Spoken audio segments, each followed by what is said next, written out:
kawan, bapaknya kawan saya itu, mohon maaf nih, ya, dia itu diponis tuh 6 bulan lagi meninggal dunia.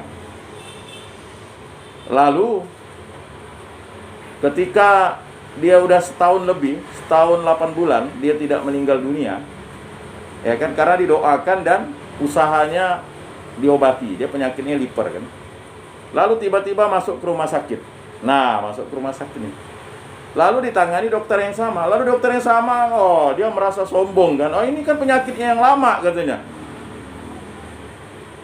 Akhirnya rupanya salah diagnosa dokter itu. Sekali dicek bukan penyakit livernya, rupa dia varises lambung, membutuhkan transfusi. Ya kan? Jadi dia harus donor. Lalu dokter yang lain bilang, wah ini bukan penyakit livernya, ini penyakit, wah ini. Nah, dan agak terlambat transfusi dan dia meninggal. Dia bukan meninggal karena liver. Kadang kita yang punya otoritas, ya, mudah aja memvonis orang mati tanpa mengecek kembali kan gitu. Atau misalnya kita marah dengan suami kita, mampus kau nanti. Wah, ini kan terucap.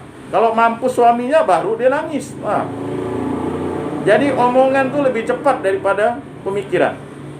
Ya kan? Jadi kata-kata kita itu bukan berkat tapi kutukan. Ya kan? Apalagi kalau di jalan raya. Ya enggak? Saya ingat kemarin udah tahu ibu itu sesuai jalan, lalu digapnya lagi. Anak itulah udah ngelanggar lalu lintas, lalu ngegap. Ah, inilah. Ya. Banyak di antara orang itu kan udah tahu salah, dia lalu ngegas pula. Ya. Ingat dulu waktu keluar di simpang jalan-jalan Tebu dulu kan agak naik. Udahlah tahu dia yang salah, dia pula yang maki kita kan. Kan aneh zaman sekarang. Karena itulah tadi. Dia tidak mencari kebaikan, bukan dia mohon maaf, ya kan? Kan kalau mohon maaf kan enak. Pak, maaf Pak, ya kan? Kan begitu. Udah kita khawatir, ya. Contohnya misalnya kita klakson. Klakson itu kan supaya orang bukan celaka gitu. Simpang jalan klakson, malah marah pula kan? Yang namanya kita mengingatkan orang itu kan penting. Nah itu. Jadi Bapak Ibu, saudara-saudari yang terkasih, Hosea itu ingin mengingatkan kita bahwa Tuhan itu bukan hanya menerkam, tapi juga menyembuhkan. Tuhan itu maha kuasa dan maha baik. Ya. Contohnya misalnya ada pasangan muda-mudi menangis, ya kan? Karena si pacarnya hamil. Gimana nih bang, ya kan? Wah, karena merasa si abang ini rajin ke gereja misalnya, kan? Kita serahkan dengan yang di atas. Lalu yang di atas marah. Nyaman ya, kalian berbuat, saya yang ngintip katanya. Rupa ada orang ngintip di atas. Ya kan? Kadang kita selalu kan, kalau kita sudah jatuh dalam dosa, lalu kita bilang serahkan ya kepada Tuhan, kan begitu. Padahal kita yang bersalah. Harusnya kita mohon ampun kepada Tuhan, karena Tuhan itu maha pengampun. Maka dalam misa itu kita selalu mengakui dosa kita. Saya mengaku, ya kan, saya berdosa, saya sungguh berdosa. Tidak ada yang datang ke gereja itu tidak berdosa. Imam tidak berdosa, ya. Orang yang tidak datang ke gereja itu adalah, makanya datang dulu lelucon, ya kan. Orang yang rajin ke gereja itu orang berdosa. Betul, orang berdosa. Yang tak ke gereja itu adalah orang yang, ya kan, orang yang terkutuk. Karena apa? Karena dia tidak mengakui dosanya. Dia harusnya menjadi berkat tetapi menjadi kutukan bagi orang lain. Mengapa? Dia menghambat anaknya ke gereja. Ngapainlah ke gereja? Nanti parkir bayar, kolekte 1-2, udah itu diomel, ya kan? Dah macam-macam lah. Akhirnya anak tidak ke gereja, ya kan? Nah ini penting juga kita untuk memahami bahwa Tuhan itu menyembuhkan. Ingat pernyataan kita atau doa kita ketika kita menyambut tubuh dan darah Kristus. Tuhan, saya tidak pantas Engkau datang pada saya, tetapi bersabdalah saja maka saya akan sembuh. Ya kan? Kalau kita mengimani benar itu adalah tubuh dan darah Kristus dan sakramen Ekaristi, kita pasti akan sembuh. Tetapi kalau kita setengah-setengah, kayak minggu lalu itu kan banyak yang protes ketika saya bagi komuni itu, kok saya dikasih setengah nih katanya.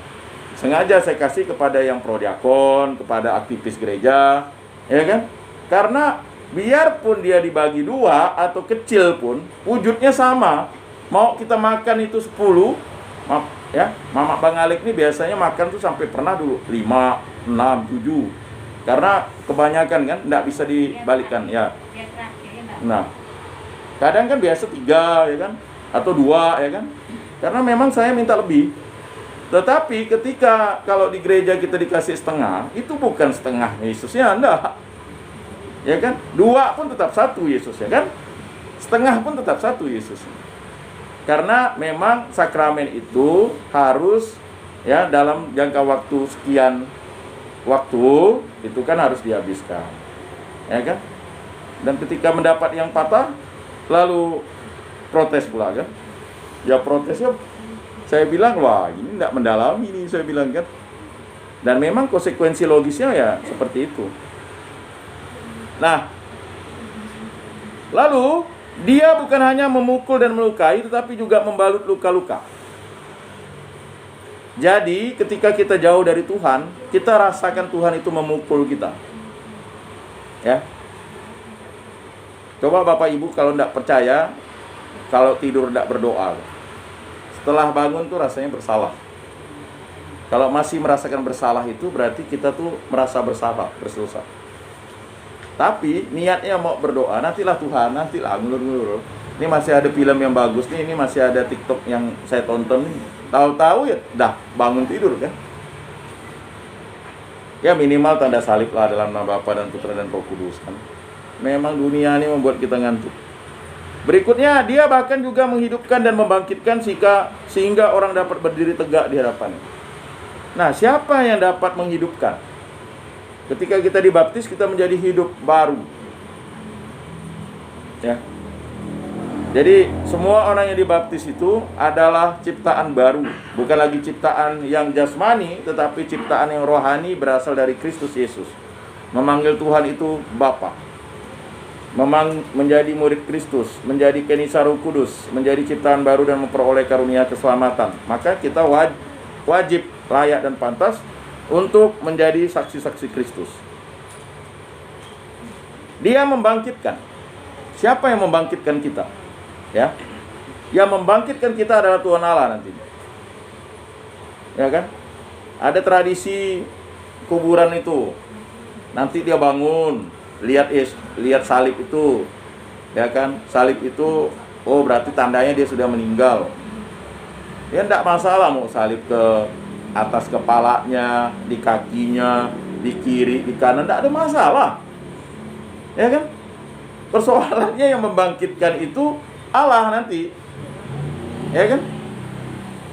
Kita akan disatukan lagi kembali sesuai dengan syahadat iman kita itu. Ya, tetapi kan menurut kebiasaan. Ya kan? Oh, kalau semuanya di kepala kuburan ini kepala semualah kan?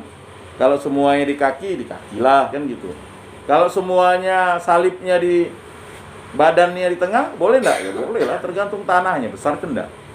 Kalau kita pergi ke Muntilan sana, ya kan? Itu bersusun dari atas ke bawah, dia punya kuburan. Nah, nanti suatu saat mungkin begitu. Karena tanah tidak cukup lagi kan.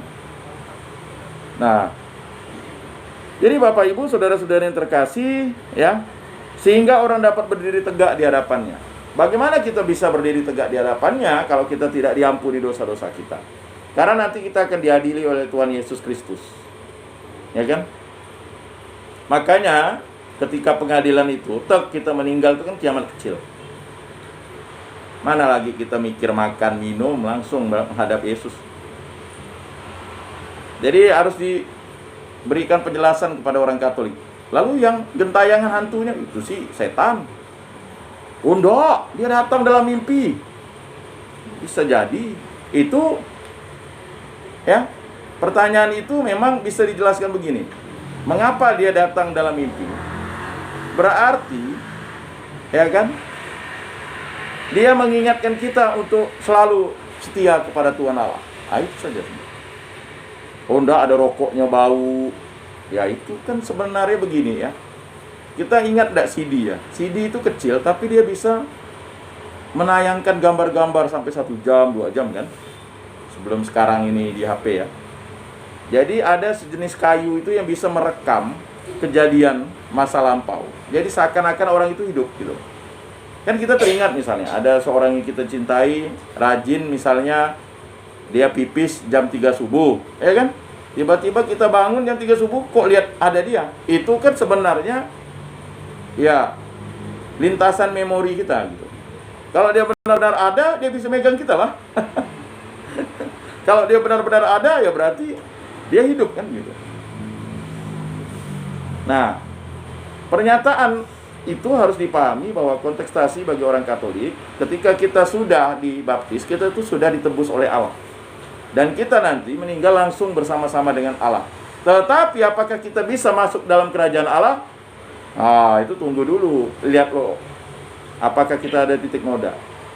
Ya, lebih baik kamu bermata satu, bertangan kundung, berkaki puntung untuk masuk ke dalam kerajaan surga daripada kamu dalam keadaan utuh dicampakkan ke dalam neraka. Nah, ini persoalan tentang akhirat itu bagi kita tuh sebenarnya udah tuntas. Jadi bagi orang Katolik itu ya masih ada kesempatan. Tetapi ingat juga, kalau dia tidak bertobat pada masa hidupnya, bagaimana? Di api pencucian, apakah dia bisa didoakan? Kalau dia misalnya sering nyiksa istrinya, sering nyiksa anaknya, ya kan? Ya betul sih, anaknya, istrinya, doakan dia mungkin ya, kalau yang baik. Tapi kalau dia dendam, ya ada yang sampai mati pun dia bilang tidak mau mengampuni. Ya susah lah. Bagaimana kita bisa masuk dalam kerajaan surga? Padahal syarat untuk masuk kerajaan surga, ya kan? Ampunilah dosa-dosa kami seperti kami pun mengampuni, ya kan, kesalahan orang lain atau dosa orang lain. Itu syarat. Ya syaratnya udah disampaikan Yesus gitu. Ketika aku sakit kamu tak mengunjungi aku, ketika aku dalam penjara kamu tak melawat aku, ketika aku lapar kamu tidak memberi aku makan, ketika aku minum kamu tidak, ketika aku haus kamu tidak memberi minum kan? Kan ada syarat juga tuh. Nah, jadi syarat itu harus dipahami bahwa Allah itu memberikan yang namanya ya kita untuk dapat berdiri tegak. Ajakan untuk berbalik kepada Tuhan merupakan ajakan untuk disembuhkan, dihidupkan, dan dibangkitkan. Ada 3. Kita disembuhkan. Ya Tuhan, saya tidak pantas Engkau datang pada saya, tetapi bersabdalah saja maka saya akan sembuh. Maka sedapat-dapatnya seminggu sekali itu kita harus menerima sakramen Ekaristi untuk disembuhkan dari kedosaan kita. Kemudian dihidupkan. Nah, kita akan dibangkitkan bersama Kristus kalau kita mau menerima sakramen Ekaristi itu. Ya kan? Kemudian dibangkitkan.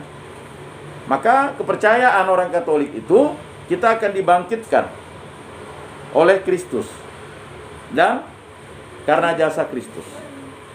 Kemudian yang kedua, orang Israel diajak untuk sungguh-sungguh mengenal Tuhan. Pengenalan yang baik dan mendalam akan membantu seseorang mengetahui dengan tepat apa yang menjadi kehendak Tuhan. Jadi kitab Hosea ini mengajak kita, kalau Amos mengajak kita untuk mencari Tuhan, dekat dengan Tuhan, Hosea mengajak kita untuk mengenal Tuhan.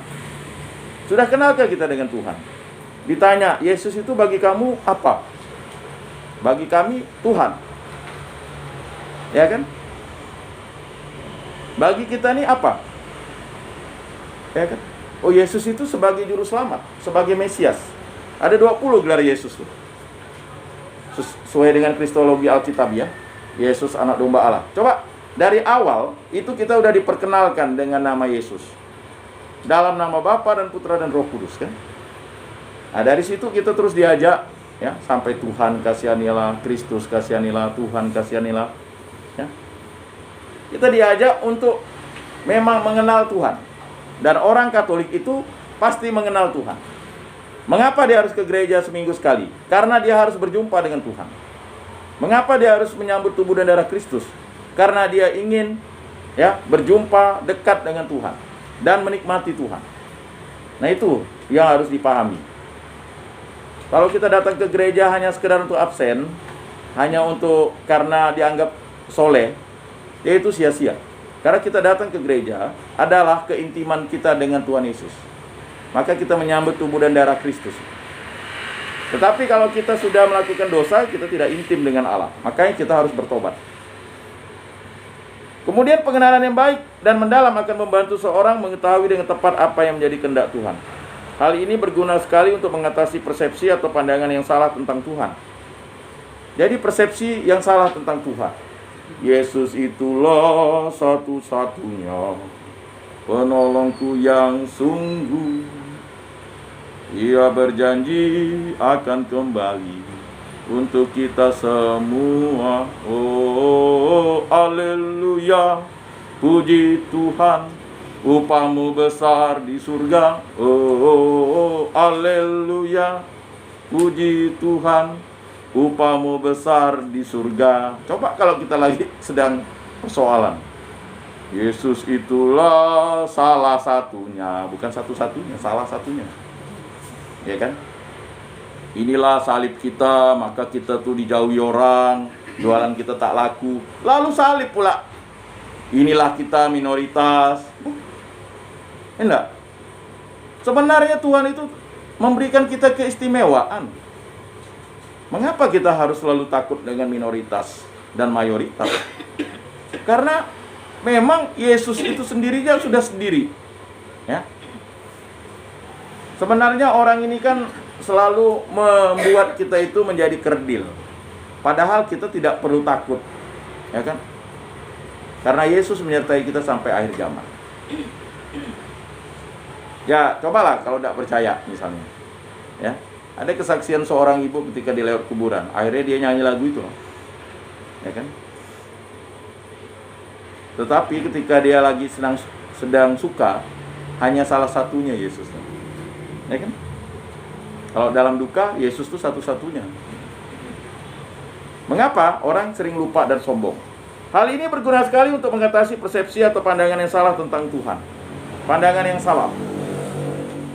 Kita, makanya ada doa yang tak berkenan tuh. Tuhan, hukumlah orang ini karena dia sudah menyakiti saya. Jengkel saya lihatnya. Ya kan? Udahlah utang tak bayar. Ya. Udah itu sok akrab, sok sombong, ya kan? Udah itu ngomong dia yang baik. Kan ada tuh dalam hati kita, betul enggak? Enggak mungkin lah kita doa itu yang baik-baik saja. Pasti ada satu saat kita doa tuh ya. Apalagi kalau kita misalnya, Tuhan, lihatlah anak saya ini. Ya kan, yang kau berikan. Ya kan? Kok begini ya anak ini, kan begitu. Mungkin ya, mungkin. Kan Tuhan yang tahu. Apalagi kalau misalnya kalau dia, Tuhan, Engkau memberi aku hidup ini, kok aku tidak punya istri misalnya. Kan dijawab, bertanya gitu. Tapi itu dalam hati kan. Tetapi kan balik lagi, kita mohon ampun, kita bersyukur misalnya ya. Nah, di ayat 6 disebutkan bahwa Tuhan lebih menyukai pengenalan akan dirinya daripada kurban-kurban bakaran. Ya, untuk apa? Ya. Jadi mohon maaf misalnya, kalau orang persembahan kolektif 1.000 dan 100.000 itu sama aja bobotnya, ya kolektif namanya. Kalau 1.000 itu berasal dari hasil yang paling terbaik dari kita, kayak pembelian janda dirham, ya kan? Dia ngasih 100.000 wajar karena gajinya besar. Makanya sebenarnya, ya, kalau ada orang itu ngomong tentang kolektif, ya kan? Ya memang juga disadarkan bagi umat. Kadang lucu, uang koyak pula dikasih ke kolektif itu. Bagaimana uang itu bisa dihitung? Uang yang koyak itu, kata Pastor Pio itu, ya, itu ada setumpuk gini. Ya kan, koyak. Harusnya kolektif itu uang yang masih bagus. Betul lah. Misalnya uang 50.000, wah bangga nih 50.000. Sekali dilihat rupanya koyak angkanya. Misalnya. Ya, tapi kata Tuhan itu tidak dilihat. Ya kan? Tetapi yang dilihat itu adalah kesungguhan hati. Makanya ada lagu tuh kan. Tuhan terimalah persembahan hatiku, nyanyian pujian kepadamu.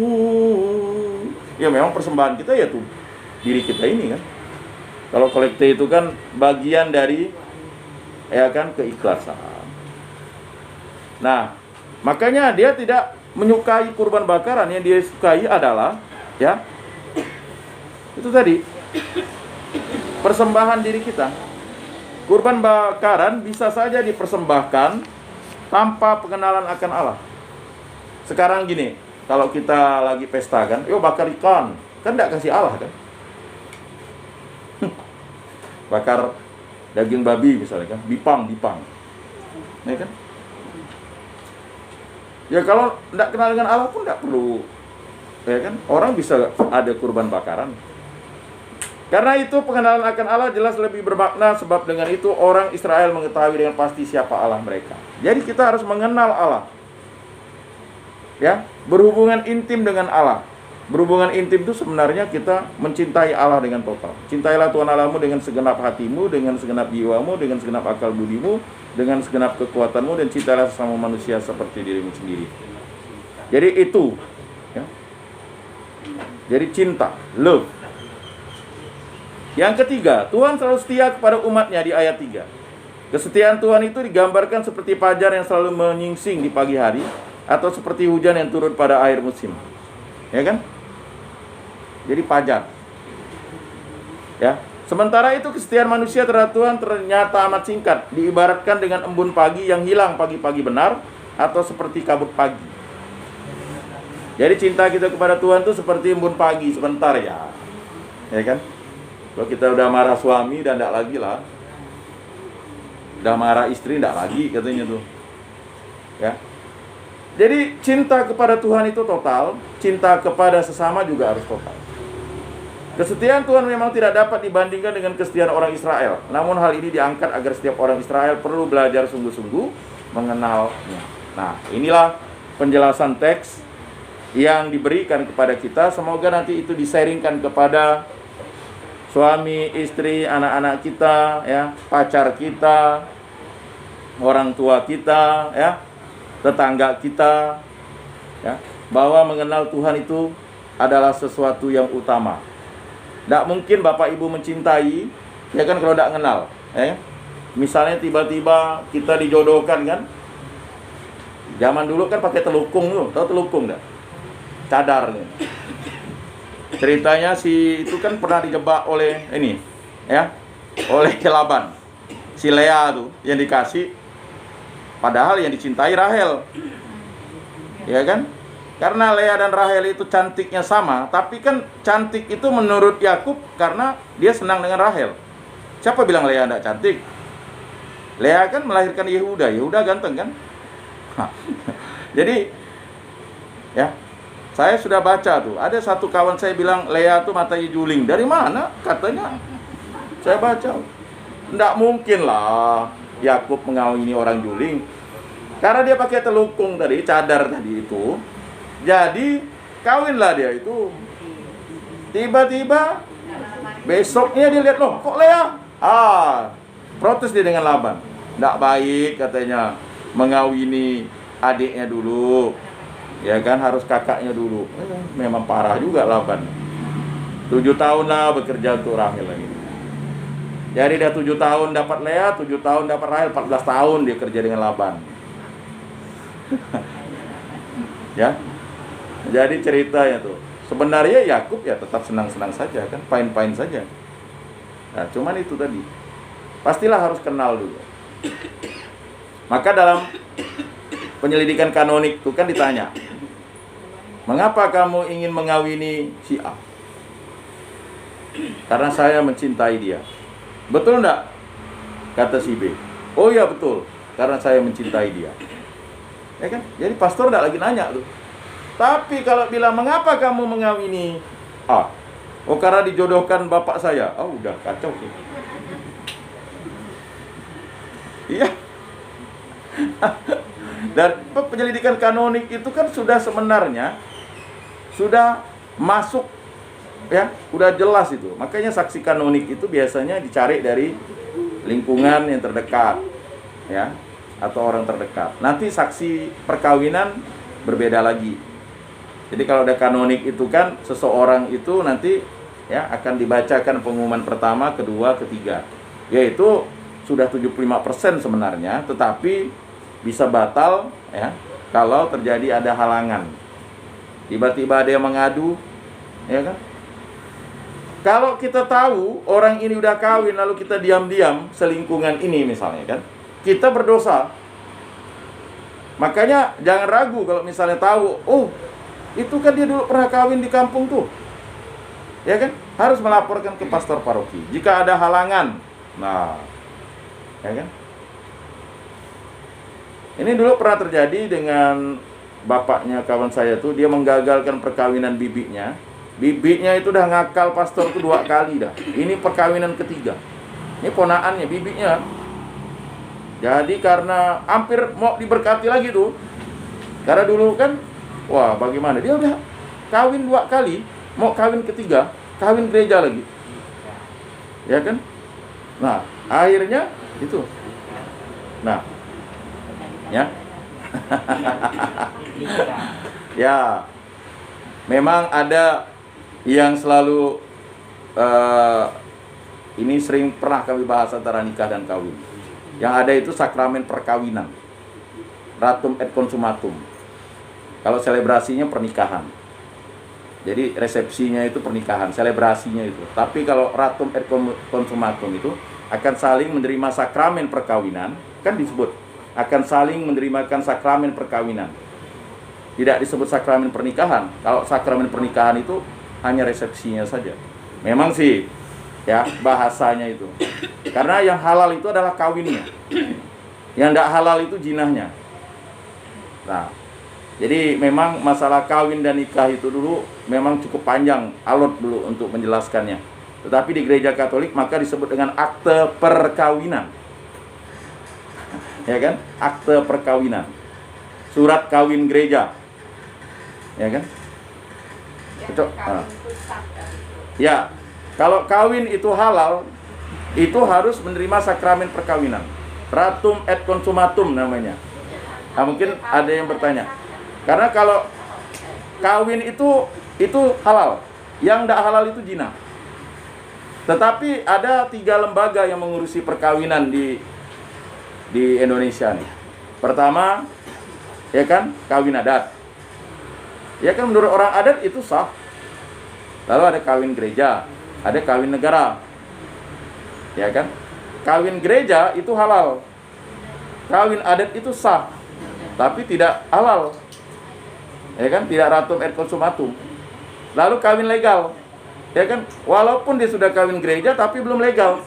Ketika surat kawinnya nanti keluar hanya anak mamanya kan? Makanya harus ada akte perkawinan. Ya kan? Tapi kalau menurut gereja ya udah sah, halal dan legal untuk gereja.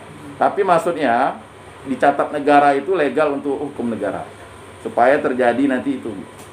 Ya kan? Kalau siapa bilang kawin adat itu tidak sah? Ya kan? Cuman perkawinan itu tidak bisa dicatatkan. Ya. Jadi bagi adat-adat tertentu itu setelah kawin gereja, kata kakek saya dulu, kawin Tuhan dulu baru kawin adat gitu. Nah itu. Jadi Bapak Ibu saudara-saudari yang terkasih, yang sekarang yang akan kita jawab ya, ada 4 pertanyaan. Apakah saya merasakan dan mengalami kasih setia Tuhan dalam masa pandemi ini? Yang kedua, manakah kebaikan Tuhan yang saya alami dalam situasi pandemi ini? Yang ketiga, apakah ada pemahaman baru tentang Tuhan yang saya temukan selama masa pandemi ini? Yang keempat, apakah saya juga turut mengambil Tuhan dengan menolong sesama yang membutuhkan? Baik, silakan untuk sharing ya, 1-5 menit untuk mendalami ini. Silakan anak-anak juga boleh untuk menjawabnya. Singkat, jelas, tepat, padat, itu luar biasa. Ya.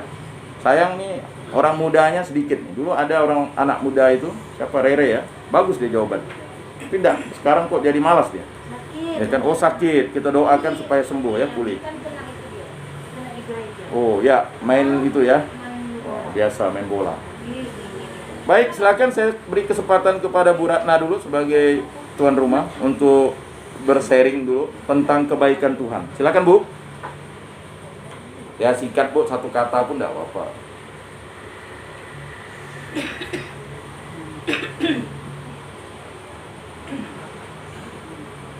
Atau pas dulu. Silakan misalnya, oh ya, yang udah senyum-senyum ini Bu Thomas.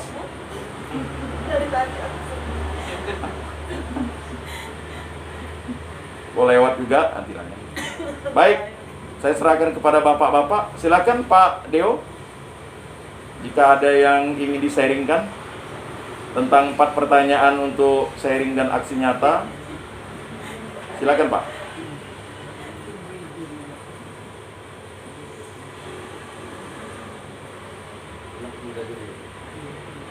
Nah, anak muda, Oscar, silakan.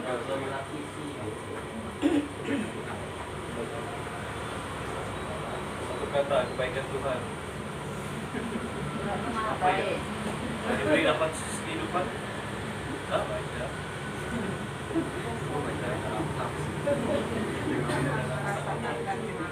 Dalam situasi pandemi, mana kebaikan Tuhan yang dirasakan? Itu dia lagi.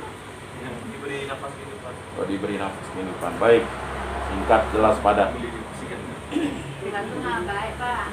Baik Bu, silakan. Karena selalu melindungi kita, membimbing kita di dalam setiap saat kan. Itu aja, Tuhan itu maha baik. Luar biasa. Terima kasih Bu Tarno. Lanjut. Merevisi yang tadi satu kata tapi belum lengkap kalau tadi jelaskan sebenarnya yang memberi kehidupan. Tapi terima kasih dengan Oscar. Aku tidak bisa singkat. Ya, silakan Pak. Iya sedikit. Melebar.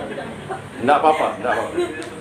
Karena banyak tadi yang melebar-lebar, yang lebar juga. Panjang kali lebar, luas lah, Pak. Dari pertama apa sih yang kita dapat dari COVID? Hidup baru. Siap.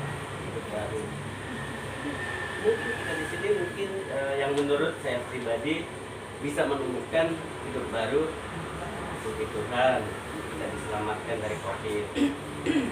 Yang sehat bisa sakit, yang sakit disembuhkan. Nah, itu yang harus kita syukuri. Lalu yang pertemuan kedua, menjauhi kejahatan, menemukan kebaikan. Menemukan kebaikan, menjauhi kejahatan. Nah, harapan kita sama-sama semuanya punya harapan. Saya juga berharap.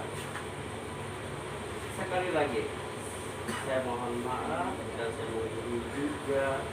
Tapi pada dasarnya saya selalu ingin belajar bersama, tidak berbohong dengan diri sendiri, tidak berbohong dengan keluarga aku sendiri, tidak berbohong dengan tetangga aku sendiri, dan tidak berbohong dengan keringku sebagai anggota gereja Santo Rufinus terutama. Dan saya juga sampai hari ini bersyukur masih berkumpul dengan sesepupu. Dari pertama aku masuk di Santo Rufinus, Bapak Supin selalu mendampingi, mengarahkan. Dulu dengan almarhum Pak Buno sering keliling menyamperi aku sebagai anak kos. Bapak yang setia, Pak Jamal, puji Tuhan, dia sakit tapi sembuh. Itulah yang nikmat. Dan saya juga sakit tapi bisa sembuh, ya Pak. Puji Tuhan. Yang kita minta, janganlah dijemput oleh si corona, Pak. Karena si COVID itu bukan punya kita. Kata mereka sih punya Cina. Tapi jangan kita menjelekkan, mendeskripsikan si Cina. Tapi itu betul tadi sekilas yang membuat kita sakit, katanya dari pola pikir, ya betul. Dari segala hal-hal yang tidak baik itu yang membuat kita sakit. Tapi pada dasarnya siapa sih yang mau sakit? Itu yang pertanyaan. Siapa sih yang tidak mau abadi? Tapi sayang, kitab suci tidak pernah menggambarkan kamu diciptakan sebagai orang manusia yang abadi. Tidak ada. Nah, kita selalu yang saya waspadai, berjaga-jagalah, karena aku datang tidak seperti angin bertiup dan tidak seperti Nah, itu pun saya selalu juga menyebarkan luas. Apakah aku bersiap-siap tentang napas aku yang sekarang aku miliki? Karena pada dasarnya kalau pada saatnya aku memanggil, ya, harus kembali ulang lagi yang baik. Gitu. Dan di antara kita tidak ada yang bisa luput dari apa yang itu. Kalau dia memanggil harus pulang ya kembali. Nah, untuk sebelum kembali, nah itulah yang aku maksimalkan. Kadangkala aku berucap di kata sharing ini juga aku memohon maaf. Makanya dari pertemuan kedua, mata bisa selingkuh,